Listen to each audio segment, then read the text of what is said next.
Hello అండి, అందరికీ నమస్తే. ఈరోజు వచ్చేసి గోంగూర చికెన్ కర్రీ రెసిపీ అనేది చేసి చూపిపోతున్నాను. చాలా సింపుల్గా టేస్టీగా ఉండే గోంగూర. ఇది వచ్చేసి 50 గ్రాములు ఉంటుందేమో గోంగూర వచ్చేసి. ఇది కడిగి శుభ్రం చేసి పక్కన పెట్టేసుకున్నాను. ఇంకా తర్వాత ప్రాసెస్ చూపిస్తాను. ఫస్ట్ బాండలు పెట్టేసుకొని మనం గోంగూర అనేది వాచి పక్కన పెట్టేసుకున్నాను. ఇలా చేసి పెట్టుకుంటే మనకి కర్రీలోకి తొందరగా అయిపోతుంది రెసిపీ అనేది.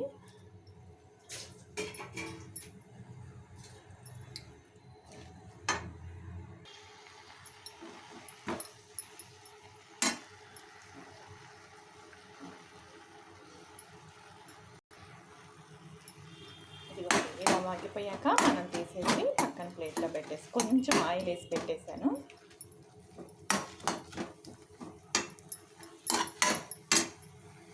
ఇప్పుడు గోంగూర ఇలా అయిపోయినాక మనం తీసి పక్కన పెట్టేస్తాము. అదే బాండెట్లో కొంచెం ఆ చెమ్మ తగ్గిపోయాక ఒక 2 స్పూన్స్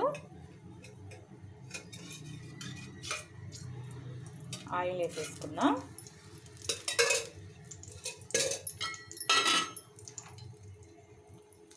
చిన్న చెక్క ఒక మగ్గేస్తున్నాను.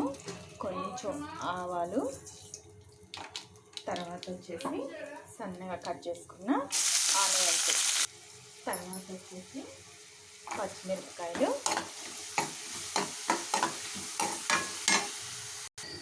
తర్వాత వచ్చేసి దీంట్లో అల్లం వెల్లుల్లి పేస్టు, తర్వాత వచ్చి మనం చికెన్ ముక్కలు ఇది కొంచెం నీటి వాసన పోయేదాక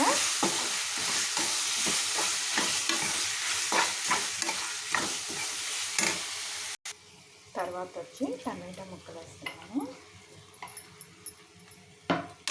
ఇప్పుడు టమాటాలన్నీ కలిపి మగ్గనిద్దాం ఒక 5 నిమిషాలు.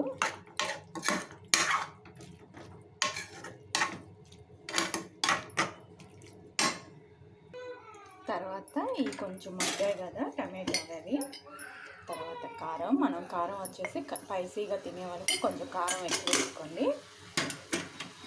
తర్వాత వచ్చేసి పసుపు, తర్వాత ఉప్పు కూడా మనం రుచికి సరిపోయినాక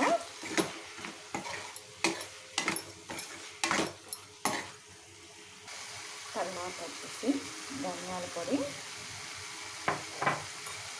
తర్వాత గరం మసాలా పొడి.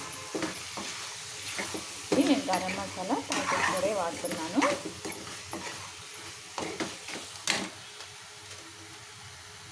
ఇవి అట్లాగే ఒక అర్ధగంట సేపు మగ్గనిద్దాం. చికెన్ అనేది వాసన అంతా పోతుంది కదా, నీటి వాసన అంతా పోయేదాకా అలాగే ఉంచేస్తే ఒక 5 నిమిషాలు ఇలాగే ఉంచేద్దాం మూత పెట్టి.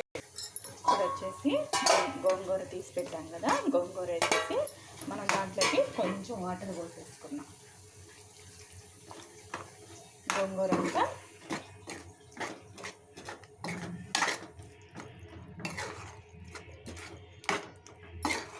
మొత్తం కలుపుకున్నాం. ఒక తడవ ఎక్కువ వాటర్, మరీ గ్రేవీగా కావాలంటే కొంచెం వాటర్ పోసుకోండి, లేదంటే కొంచెం గట్టిగానే చేసుకోవాలనుకునే వాళ్ళకి ఇంకా ఇలా పెట్టేసుకొని కాసేపు ఉడకబెట్టేసుకుందాం. ఆ పులుపు ముక్కకు పట్టేదాకా గోంగూర ఇంకా ఉప్పు కారం అన్నీ చేసుకొని ఒకటి చెక్ చేసుకున్నట్టు మూత పెట్టేద్దాం. ఇంకా మూత పెట్టేసేసి ఇదిగోండి ఇట్లా ఆయిల్ అంతా తేలేటప్పుడు మనం స్టవ్ ఆపేసుకుంటే చాలు. ఇంకా ఈ గ్రేవీ అనేది స్టవ్ ఆపేసుకుంటే లైట్గా మీకు కొత్తిమీర కావాలన్న వాళ్ళు కొత్తిమీర కూడా వేసుకోండి. నేను పైన వేస్తున్నాను కొత్తిమీర చల్లేసేసి ఇంకా స్టవ్ ఆపేసుకొని ఇంకంటే చాలా సింపుల్గా గోంగూర చికెన్ కర్రీ రెసిపీ అనేది చేసి చూపించాను కదా. చాలా సింపుల్గా తొందరగా కూడా ఫాస్ట్గా అయిపోతుంది. ఇలా చేసుకుంటే ఎప్పుడు చికెన్ మామూలు చికెన్ కాకుండా ఇలా గోంగూర తినేసాను. మాకు చిక్కుకూరలో కూడా చాలా బాగుంది. ఇంకేమన్నా రెసిపీస్ కావాలంటే కామెంట్ బాక్స్లో అడగండి, చేసి పెడతా ఉంటాను. ఈ ఫుల్ వీడియో నచ్చితే లైక్ ఇవ్వండి, షేర్ ఇవ్వండి, సబ్స్క్రైబ్ చేసుకోండి. చాలా సింపుల్ హెమ్మీగా ఉండే గోంగూర చికెన్ కర్రీ రెసిపీ.